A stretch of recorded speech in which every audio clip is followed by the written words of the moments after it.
Welcome to Wannabe Clutter Free, formerly Wannabe Minimalist, the podcast for busy families who are tired of the chaos, fed up with being overwhelmed, and ready to enjoy life again.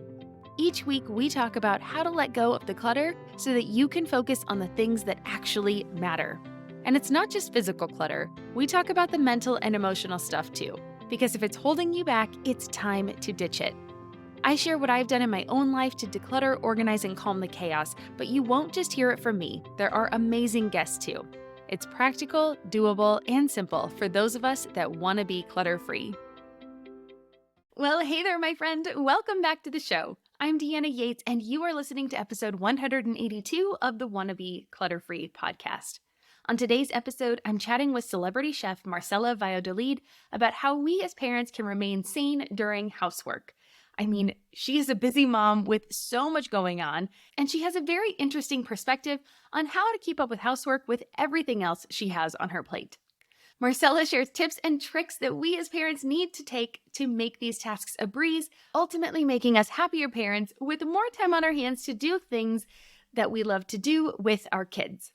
She and I connect on our love for travel, oddly enough, our impatience in the kitchen, you'll have to listen to find out what I mean by that, and why it's important to create a nest that your family loves as much as you do. I think you'll be surprised at some of her advice and breathe a sigh of relief at times too. But before we get to our conversation, I want to say thank you for joining me today. I am so grateful you are here.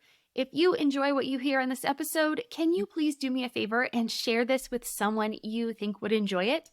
You can share it via text or email if you are listening to this on your phone, or you can even share it via social media. It helps me get the word out about how letting go of your clutter can help you create a life you actually want to be living. The world makes you think that you need more and more, but you just need the right amount for you. I am on a mission to spread that message out to as many women as I can because I think the world filled with women who actually believe in themselves would be an amazing place, don't you? And speaking of amazing women, let's learn more about my guest this week. Marcela Valladolid is a celebrity chef starring on shows like The Kitchen and Mexican Made Easy. With her expertise in the kitchen, Chef Marcela has become an expert in cleaning and organizing as well as cooking.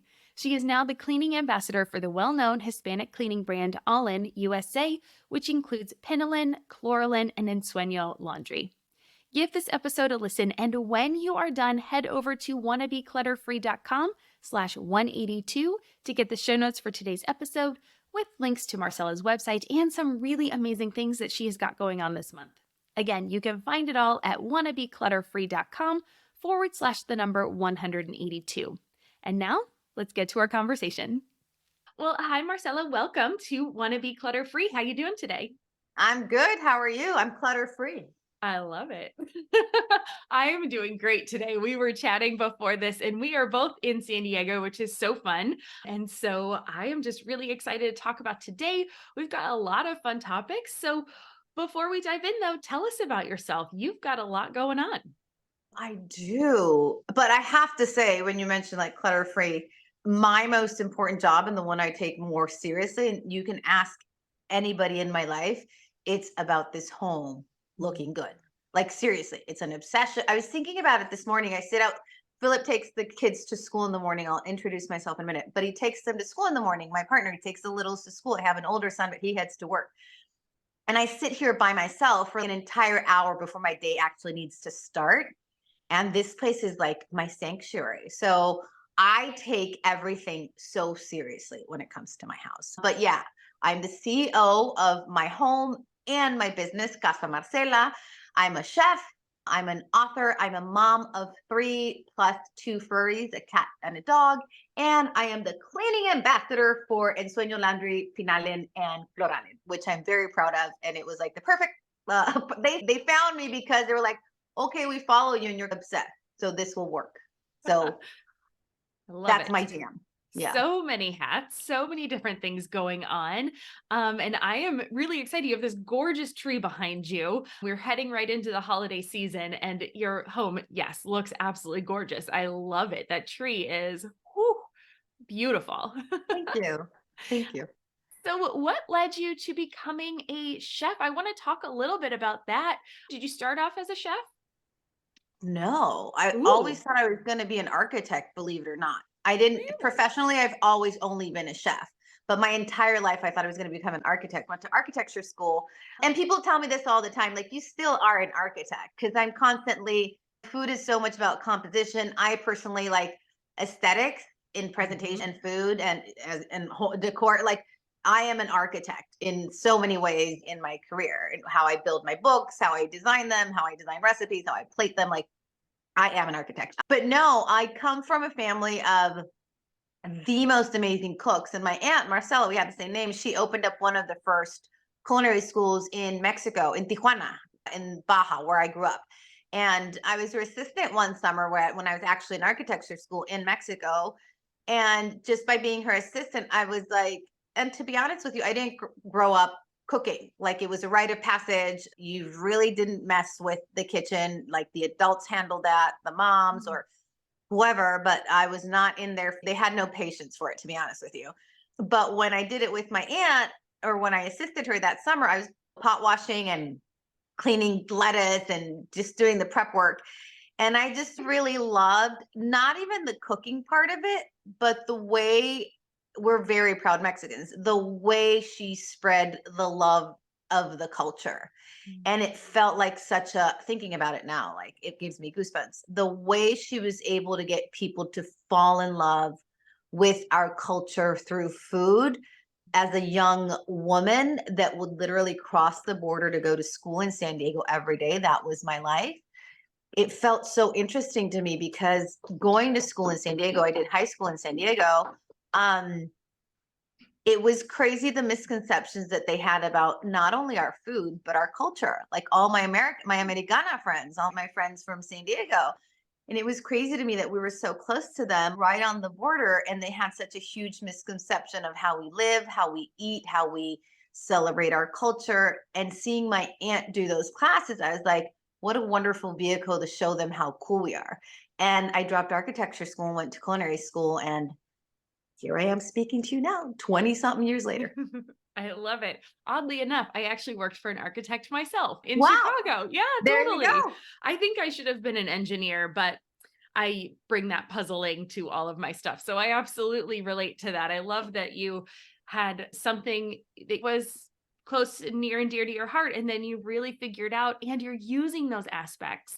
I Yeah. absolutely love that you're using those aspects to make this connection. And it's so interesting to me. I think, tell me if I'm wrong, but I do think a lot has changed then over the last 20 something years. I feel like, is there a little bit more of a connection, do you feel like, between the American side of the border and the Mexican side of the border? Or The misconceptions are still there, and hmm, I fight them. I'm not angry about it as it was when I was younger, because I would literally, it would actually upset me. Literally, I don't even want to, literally would upset me what the misconceptions and stereotypes were. But now, age, being a mom, all the things, hmm, I have a much more gentle approach in correcting people when a stereotype or a generalization comes up. Has yeah. it changed? Absolutely. We have social media now, and we have a much more empowered community and a much more proud community. I grew up in an area that we were very fortunate, where I felt very protected in this border region. We're very embracing of one another culturally. And it's not, sadly, like some other areas where, honestly, because of assimilation, some people didn't even Mm, speak Spanish, or because of assimilation, like, yeah. parents would literally prohibit their kids from speaking English so that they would have an easy time in school. That was a whole thing for an Interesting. entire generation. And where I grew up, that just wasn't the case. Because for us that live here and have access in and out of the border, we consider it a region. So, like, in my neighborhood, nobody even speaks English. I'm Mexican here. You know what I'm saying? Like, Yeah. so I'm in a very kind of protected area where our culture is not, it's not problematic. And in some places, people, it can be for people. And I didn't realize until I was on my first big book tour that I had hundreds of people show up to the signings, and it Yeah. was the most beautiful experience of my life, where people were like, the conversations that I was having with them were not so much about food, but they were Mm, like, I love that you don't even present an excuse. You just openly live and love your culture. And I didn't even, to me, it was like, people actually have to hide this. Like, it was a mm, huge moment for me 10 years ago with that book, that I was like, there's an entire part of our community that has felt that they can't voice their love of their culture and food. And I'm giving them sometimes a space to do so. So it has changed. Oh, thank you for being the trailblazer there. And apologies to the audience. I'm getting a little off topic, but I love to travel. We got married in Mexico. We got engaged in Argentina. I absolutely love to travel. We've been all over. We've taken our daughter all over the world. I love this kind of thing. I love when cultures mesh up and get to just experience what other people in the world, how they live. It's one of my biggest joys. So anyway, thanks for letting me dive into that a little bit. I think the Everyone happiest listening. people are well-traveled people. The kindest people Yeah. are well-traveled people. I firmly believe that. We try to Yeah. get our kids as far as wide as we can, because that really, it makes you sensitive and understanding of how the world works. And if there's any prejudice or anything that exists inside your body or that you grew up with, traveling the world really makes that sort of thing just dissolve and disappear. Yeah, absolutely. I think you understand then that everybody in the world just wants to be happy, and all the Yes. parents just want their kids to have a good life and be Yes. safe and just be able to follow their dreams, and Yes. you can connect on that Yes. commonality versus Exactly. other things. So, Exactly. I say that all the time. When you see conflict, just zoom out and yeah. think about it. We all just want to be happy and safe and with our kids and Yeah. enjoy our time here and celebrate and just do things for the people we love. And it's not that complicated. We all thrive on the same stuff. Totally. Totally. Speaking my language. Let's take a quick break to hear from our sponsors, and when we come back, Marcella and I will talk about her philosophy when it comes to cleaning and organizing. I'm Margaret. And I'm Amy. And together we host the podcast, What Fresh Hell? Laughing in the Face of Motherhood. Margaret, I would say you're sort of a where are my keys kind of mom. Correct. Sometimes a where are my kids kind of mom. Well, you're, Amy, more of a we were supposed to leave 35 seconds ago, mom. I mean, touche. In each episode of What Fresh Hell, we come at a topic from our usually completely opposite perspectives. I bring the research. And I bring kind of the gimlet eye. Like, is that research really going to work, people? And almost 10 million downloads later, we're still laughing. We also talk to experts in the parenting field, plus parents with stories we can all learn from. We make each other laugh, we challenge each other's assumptions, and we have what we think is the best parenting community on the internet. Check out What Fresh Hell? Laughing in the Face of Motherhood wherever you listen to podcasts.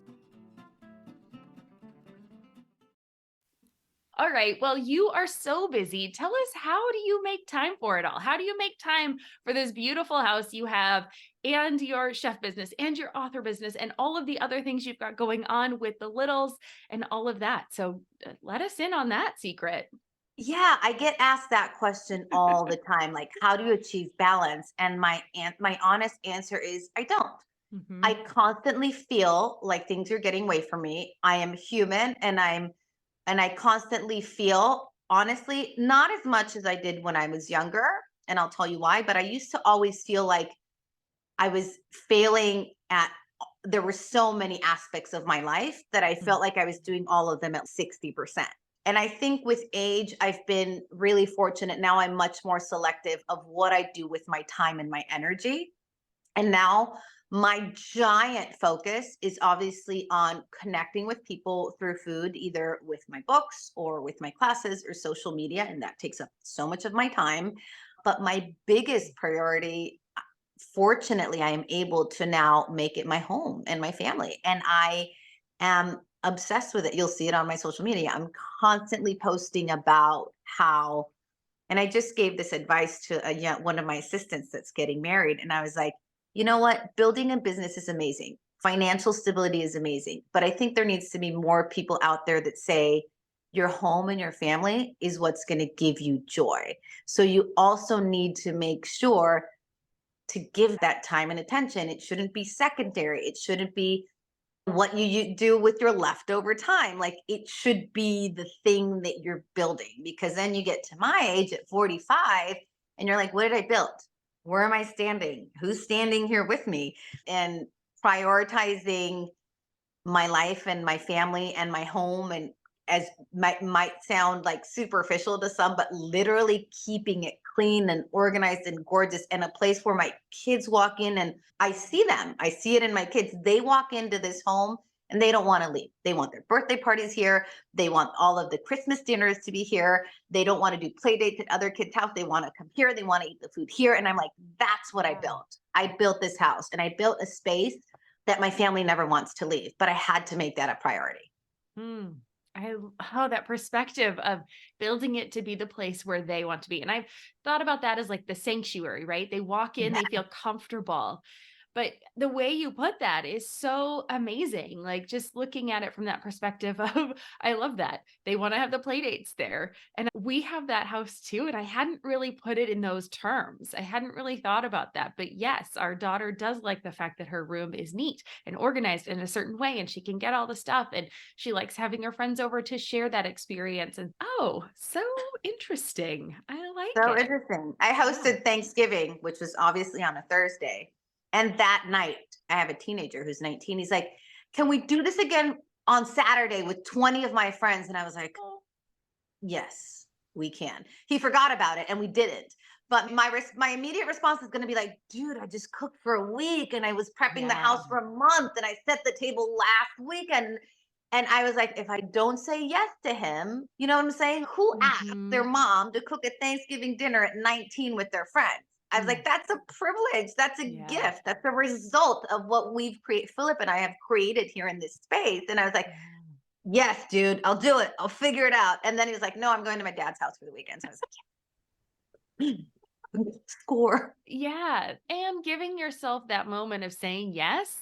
I'm in that moment too, where I'm trying to say yes more, because you're not going to get that opportunity again, right? You might, but you can't guarantee it. And so being able to just say, yeah, okay, it's going to be stressful. I've got a little bit going on in my life right now personally that's a little stressful. And I'm just, you know what? It's okay. Just take a breath, do the thing, keep making the steps. But it is worth saying yes, because those moments can be so enriching. So yeah. It's but like I said, you just have to make it a priority. You just have to make it a priority. And it has to do, like I said, with the way a producer once told me, this was 10 years ago, she's, you're so lucky that you get to work from home. And I was like, nope, that ain't luck. I've been thinking about that my whole life. I bought this house 12 years ago and it was just me. Philip wasn't in the picture yet. I bought this house probably maybe more, but 13 years ago, thinking we're going to shoot here. We're going to do the books here. We're going to do a TV show here. We're going to do everything here from my home. That was the goal. You know, the goal was always just to stay close to the kids. That was some people have different goals, and I'm not judging it. I'm just saying, coming full circle 15 years, 20 years later into my career, I'm like finally seeing the fruits of that labor, of really focusing on creating this space and making this space my home a priority. Thank you for saying that it's not an overnight, right? I think so many times we see people and we're like, oh my gosh, they just have it made. They did it. That's how easy it is for them. And it's like, but you think of all the little decisions you made along the way to make that happen. You chose that house. Maybe that was a stretch for you back then when you're like, nope, but this is the goal. This is the dream. And I'm going to see it through. And then putting that up so high and saying, this is what I really want. All those little decisions that get made along the way. Totally. Yeah.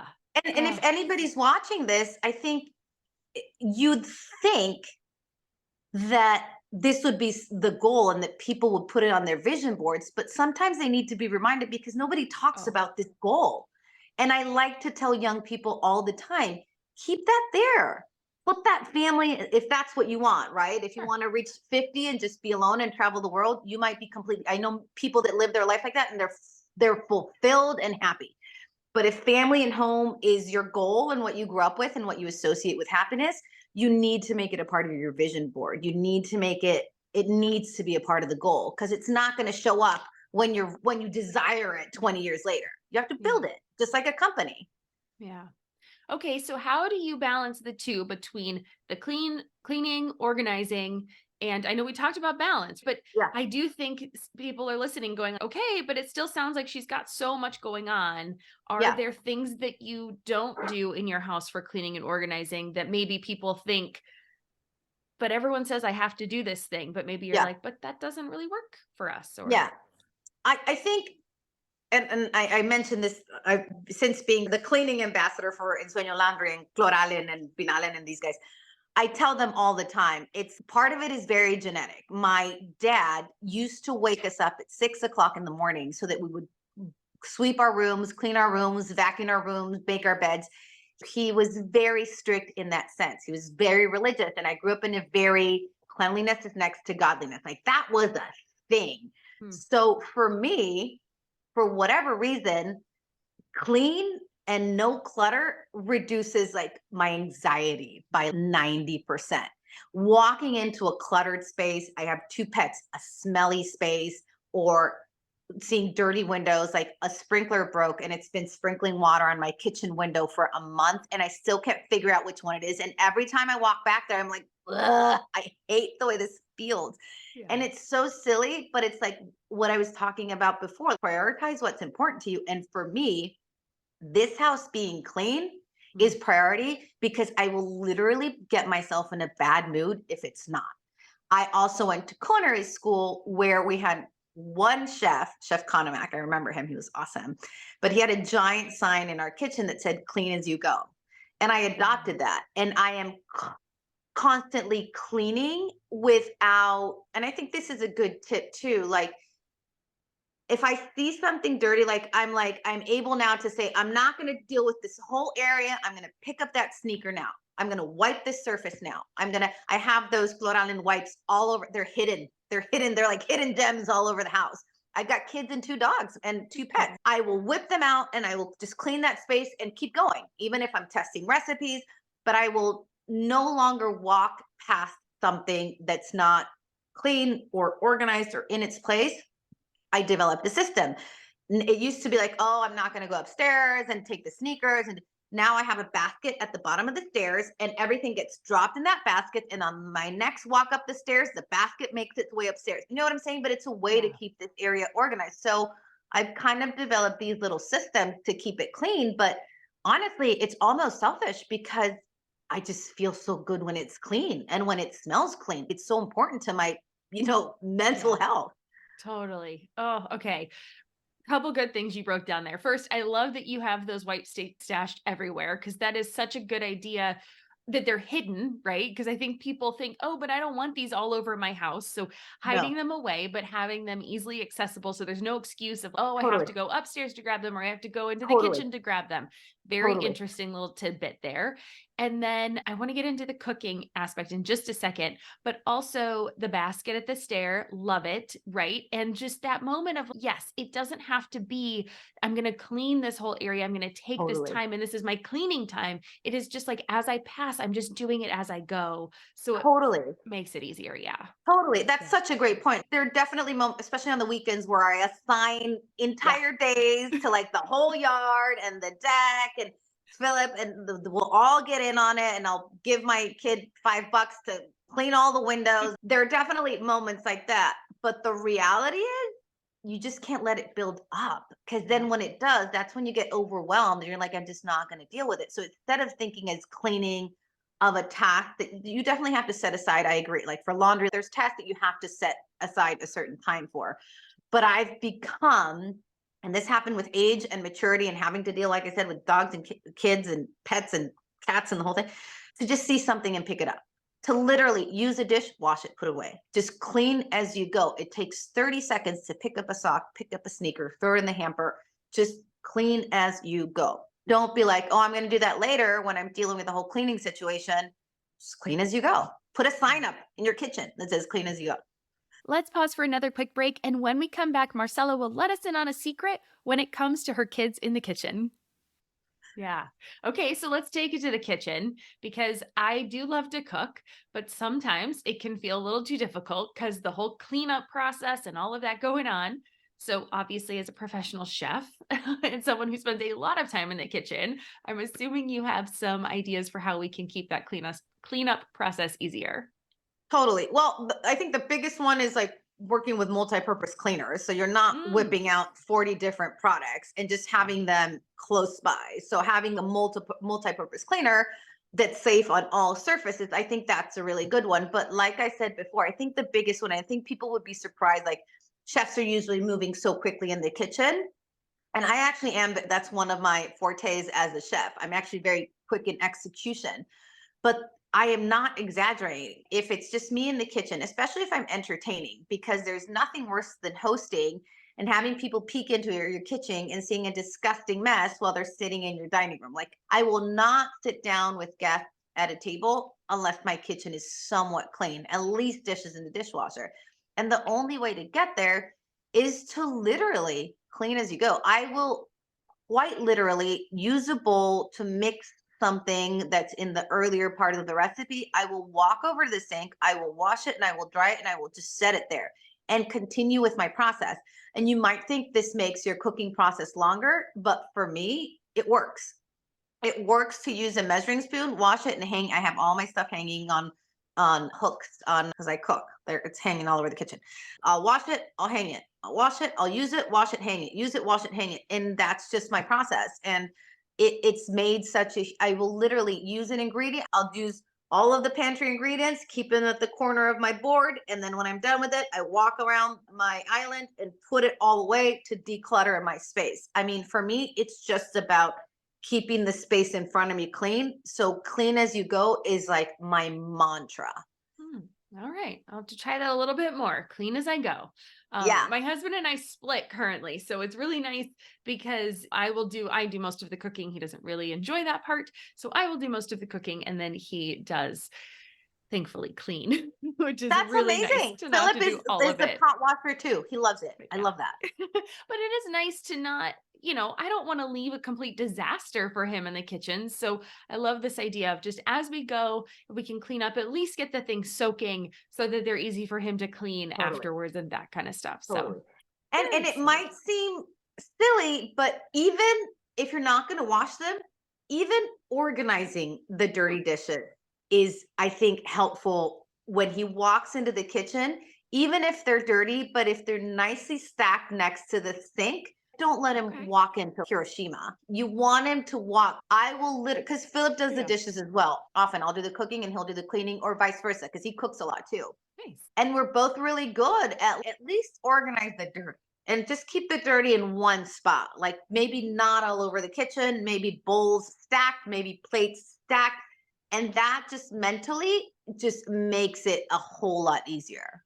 Very nice. All right. What about your kids? Do they ever help you in the kitchen? And how do you keep your cool when they make a mess? Because Uh, that's what happens in our house. People ask me all the time, and I'm super honest. I cook with them very little. You'd be Oh, surprised. I cook with them interesting. very little. I've learned to embrace the fact that I'm a highly impatient person. And being a highly impatient person has given me a lot of my success. I need things done Mm. yesterday. If you ask me to do something, I will do it yesterday. I will hit you before the deadline. I will have it done. It'll be pretty, it'll be clean, and it'll be perfect. Or I will try to make it perfect. So honestly, for me, it's work. It's work to allow them into my kitchen. It's work. And I have to really, I take it so seriously. And a lot of the cooking that I'm doing, because let me backtrack, like everything that I'm posting on social media that I think is different from a lot of people posting on social media, like I don't post stuff for content. I post the stuff that I'm actually cooking or decorating or cleaning for my family. Nothing, I don't have the time or the patience to come up with recipes that nobody's going to eat and then get thrown out. Like I am actually cooking dinner. I am actually decorating my Christmas tree. I am actually cleaning my floors or my upholstery. Like I only post the stuff that actually exists in my life. So it has to serve the purpose of nourishing my family or cleaning my home and exist as content as my social media because that's my job. Sure. So I can get super like, no, don't do that. Don't touch it. Let me finish it. Come back in 5 minutes. Like, you know what I'm saying? Like it's Yeah. work for me. It's work for me to get them in there. Certain things are important to me, like culturally, like they're both aces at making tortillas. The three of them are actually are Mm. aces at making tortillas. And when appropriate, I do have them in there, but I want to be fully honest because I know there's a lot of moms just like me that just really struggle with the patience to have them in the kitchen with you. I do. I definitely do. I've tried. And so I do have to mentally, I have to prepare. I have to be like, okay, this is different, right? This is just time. This is not, there's no set schedule. There's Yes, no whatever. Like it has to be a completely different mindset for me. So totally. I appreciate that I'm not alone. Okay, Yeah. good. Yeah. And I love it that you said, and that's the mentality to walk into it. Say, this is something different. This is different. We're not looking for a successful dish in the end. We're looking for something else here, for connection, for fun. I've gotten smart about which parts of the process to include them in. Maybe I'll just measure everything out and be like, do you guys want to make cookies? And then they just come in and mix. You know what I'm saying? I've gotten Right. smart about mise en place before getting them in there so that they do absolutely feel like they're participating, but they're not scooping the measuring cup into the flour and making a massive mess. Maybe I'll pre-measure and have them mix. Very smart. I love that idea. We'll try that this year for sure. For It sure. works. And she's getting older. Our daughter is now 10. She's definitely getting a lot older, a lot more competent in the kitchen, things like that. Yeah. But this is definitely when she was younger. I mean, my whole kitchen would be covered in flour and I'd be like, but I thought this was something that we were supposed to do as moms that would be fun. So It's not. appreciate that. And that's what, and that's why I have such a great connection Yeah. with my social media followers because I'm a truth teller, man. It is not. It's an exercise in building patience and self control and regulating your emotions. It's like a whole thing cooking with kids, especially if you're trying to get dinner on the table. It is a whole thing and it is not fun. It is not, for me, it's not fun. I'm just being honest. Do I do it? Do I get joy from seeing their little faces at the end of it, like they made this thing? They're much more willing to try foods if they're involved in the process. So I definitely want to get them in there for that reason. Is it easy? It is not even a little bit. I don't enjoy it, but I do it. I love that. Thank you. Thank you for the honesty. Thank you for the permission. Oh, so good. Okay, so any tips or tricks other than what you've already talked about, which is awesome, the clean as you go, keeping things stashed away, making it easy. Yeah. How about like for parents or with your kids? Do you have anything that you have them do? Any things that help you Yeah. stay sane as a parent when you're cleaning with kids? Yeah. My little one, David, he has my gene and he can smell things. He can smell if the house is not clean. So he is like my biggest motivator in actually cleaning this home. And he's happy to help, which is awesome. Anna, not so much. Foul, I'll tell you about my 19-year-old. I'll tell you my philosophy about cleaning the rooms of teenagers, because this is a good one. Yeah. I cannot deal with the situation of masking smells, like lighting a candle to make things smell good, or like David will know. Even if I light, like I have those piney Christmas candles that are so fragrant and so delicious, and he'll be like, the dog's been here. So I seriously have to deep clean because masking smells will be noticed by David and by Philip too, and by myself. But like, I think that's important. I think that's important. I think moving furniture, cleaning corners, like really making yourself or giving yourself the la tarea, the homework of really disinfecting the space, like really. And this doesn't have to be every day. I say this all the time. This doesn't have to be every day. Maybe assign yourself a room a week. Like maybe every Monday will be deep cleaning of one of the rooms in the house. So every Monday, we actually have a set schedule here at the house of how we clean, which is a little neurotic, but it works for us. But, and I say this to Philip all the time, we don't have to deep clean the whole area every day, but we do have to assign a day to make sure we don't have dog hair, or make sure it's not smelly underneath whatever that area or inside the drawers, or take out all the silverware, throw it in the dishwasher and put it back in the drawer, make sure the pantry shelves. And this isn't a daily task. You just have to make sure you're not masking, like cleaning just over the top. I say this all the time. There's a difference between como se dice en inglés, like just arranging and cleaning. A lot of people just arrange, which is put the cushion back in its place, put the throw back on the couch, wipe off the dog hairs. But for me, the whole masking smell situation, I cannot deal. Yeah.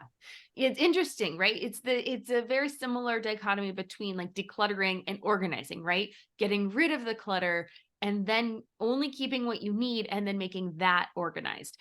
And instead of tidying up, cleaning, right? Actually cleaning the surfaces and things like that. And I think, yeah, 100%. I love how you made that a little bit more doable by saying one room a week, right? Instead of saying like Monday's disinfecting day for the whole house, it's Monday's disinfecting day for one particular room. And of Totally. course, as you stay up on top of it, it is easier because you're cleaning as you're going. Totally. And if So- you have the timer for it, you can just assign a room a week, which is more what we do here. Like Mondays will be living room, Tuesdays will be bedroom. It's a big old house. So I did have to break it down to not go crazy and have some.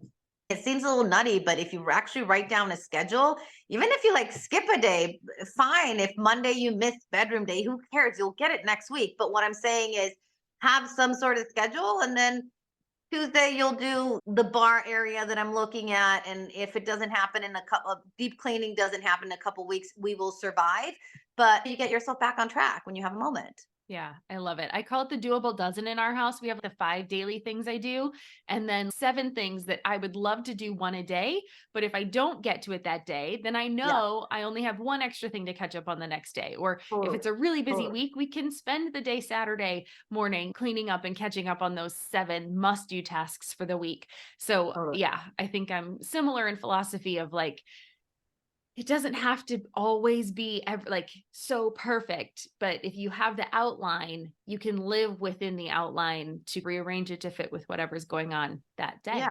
I love that this is like a thing that you dedicate time to. You know what I'm saying? And that's what I was going back to before. And that's what I was saying to my assistant that's getting married. Like those tiny things at the end of the day, when you're, like I said, my age and the kids are starting to grow, whatever, making those things a priority are going to give you so much joy if that's what you yearn for in life. Give your home the time make a list, write it down. The doable dozen, whatever you call it, make it a priority, make it just as important as meeting that deadline for work.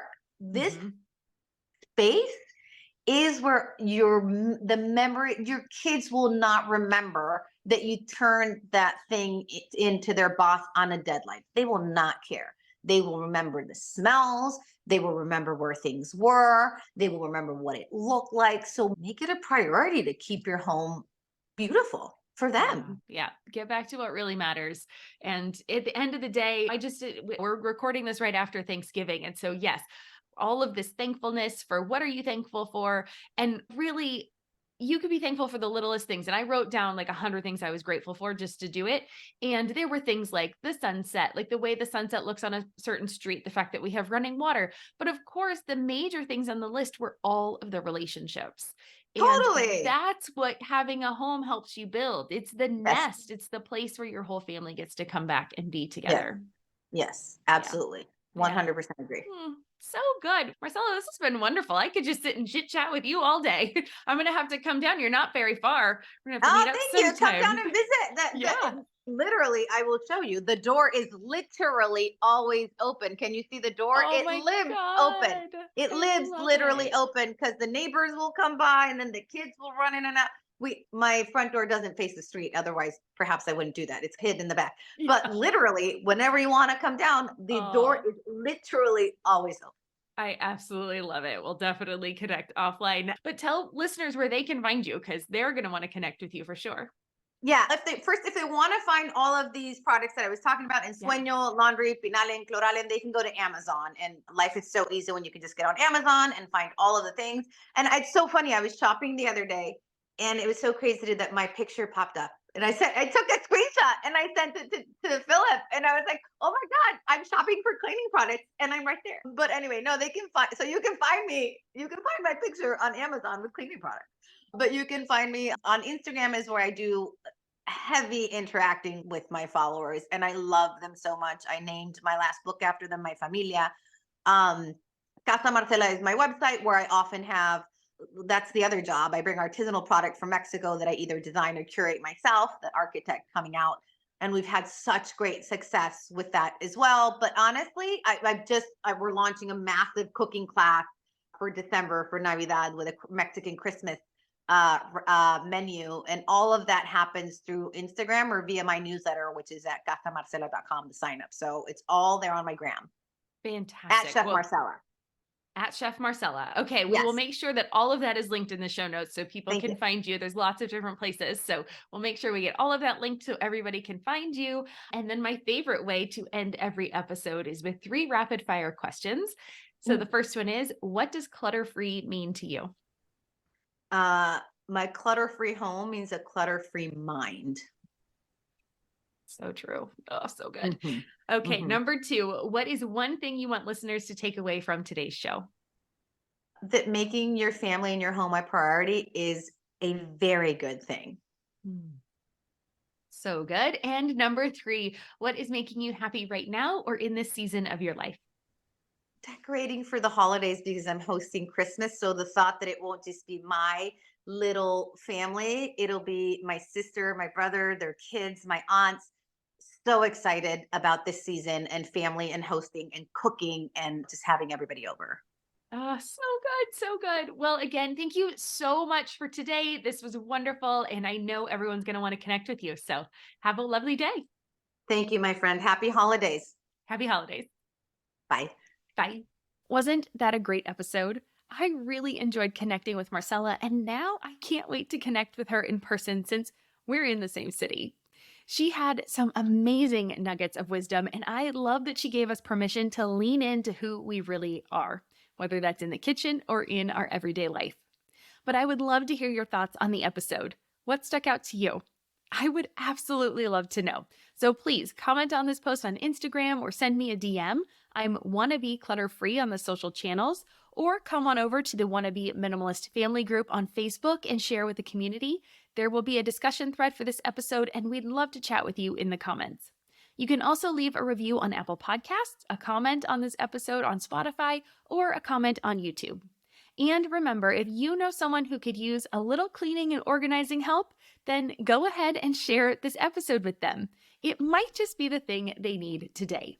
And of course, special thanks to Marcella for joining us on the show today, sharing about her journey and giving us some amazing tips to try in our own homes. I know I'm going to be exploring how I can clean more as I go throughout my day. Remember, you can get more detailed show notes and all of her links by heading over to wannabeclutterfree.com/182. Again, that's wannabeclutterfree.com/182 to find out more about Marcella and to get access to her resources. And as always, thank you for joining me today too. With that, I hope you have an amazing day, and I will see you back here next week for another guest episode. I will be talking with Allison Lombatis about creating a functional wardrobe.